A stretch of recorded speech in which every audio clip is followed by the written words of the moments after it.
Salut, c'est Médina. Je vous propose de découvrir Jérôme Thiriet, manager B2B.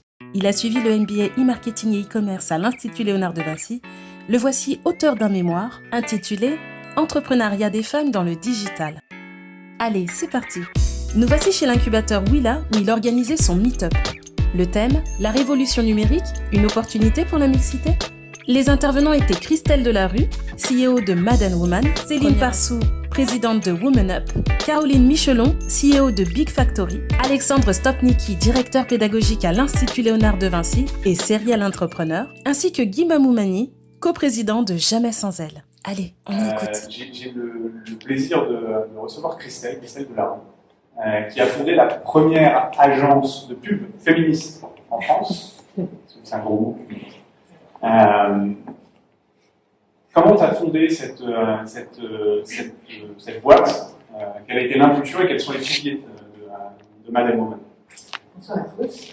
Oui, j'ai créé la première agence de publicité féministe parce que la publicité est un secteur sexiste qui ne qualifie pas le genre pour ce qu'il aurait de plus beau à amener en termes d'inclusion et de diversité. J'ai subi des stéréotypes sexistes.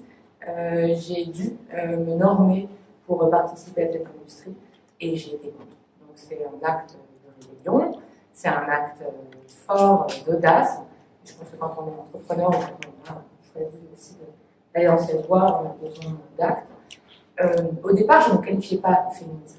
Je pense que c'est au cours de l'évolution de ma carrière et des propositions qui ont été faites, qui m'ont été faites et des stéréotypes que j'ai subis, que cela a été à un moment donné comme un acte, un besoin d'afficher.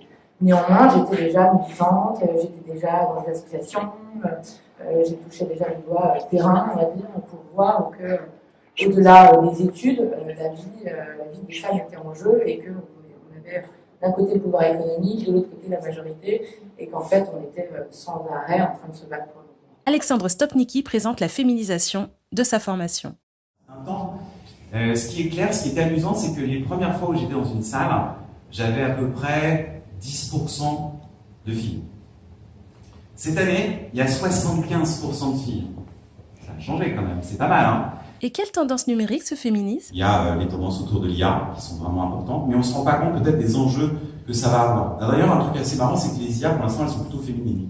Vous avez remarqué, elles portent des prénoms de femmes, et puis elles ont une jolie voix, en général bien suave, pour nous donner envie de les écouter. Alors je ne sais pas si ça vous fait le même effet, mais moi j'aime bien. En tout cas, on ne se rend pas compte à quel point ça va tout révolutionner. Je pense qu'on n'est pas loin de pouvoir dire à son réfrigérateur qu'est-ce qui manque dans mon réfrigérateur, et d'entendre la voix qui nous dit il te manque 2 yaourts, est-ce que tu peux les commander tout de suite? On n'en est pas loin, on sait déjà presque le faire. On n'est pas loin d'avoir des voitures autonomes qui nous emmènent partout. Alors contrairement à ce qu'on croit, c'est pas pour notre bien-être, c'est parce qu'on aura plus de temps pour lire peut-être des publicités. Et donc la prochaine technologie, on va être vraiment addict, mais vraiment, c'est la voix. Et on ne s'en rend pas compte à quel point ça va absolument tout changer. En bonus, une autre tendance. Deuxième tendance, plutôt dans les métiers. Avant, on cherchait plutôt à former des talents qui étaient, j'ai envie de dire, des professionnels, d'une technique, d'une technologie.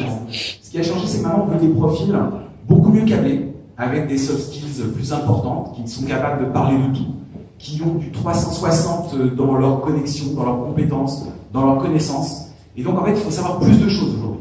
Plus de choses peut-être moins approfondies, mais être capable de piloter des agences, être capable de piloter tous les gens qu'on a autour de nous, être capable de piloter ses équipes.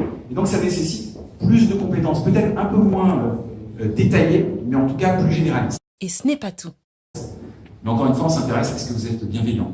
Est-ce que vous êtes capable de diriger une équipe dans de bonnes conditions? Est-ce que vous êtes capable de faire des bons breaks? Est-ce que vous êtes capable d'apporter des bons croissants le matin et la bonne bouteille de champagne? Ça a presque autant d'importance que les compétences. C'est assez étonnant de voir à quel point, s'il n'y a pas ça, on ne discute même plus, on ne va pas travailler, on n'écoute plus. J'exagère, je caricature un peu, mais pas tant que ça. On a fait un voyage aux États-Unis, on s'est rendu compte que, par exemple, chez Pinterest, c'est encore pire. Là, il y a un hall d'accueil entier qui est 100% dédié au bien-être. Donc aujourd'hui, l'accompagnement, il y a des compétences, il y a une vision 360 et il y a aussi le fait de se faire plaisir en permanence pour travailler mieux. C'est plutôt des femmes qui occupent ces postes à responsabilité pour justement être capables d'amener de la bienveillance ou de la dans le travail et dans l'organisation, parce que ça passe aussi par ça et parfois de la productivité. J'ai envie de dire un peu caché, déguisé, parce que le fait d'être bien heureux quand on travaille, souvent c'est pour travailler mieux et plus. Voilà, d'autres aventures dans de nouveaux épisodes.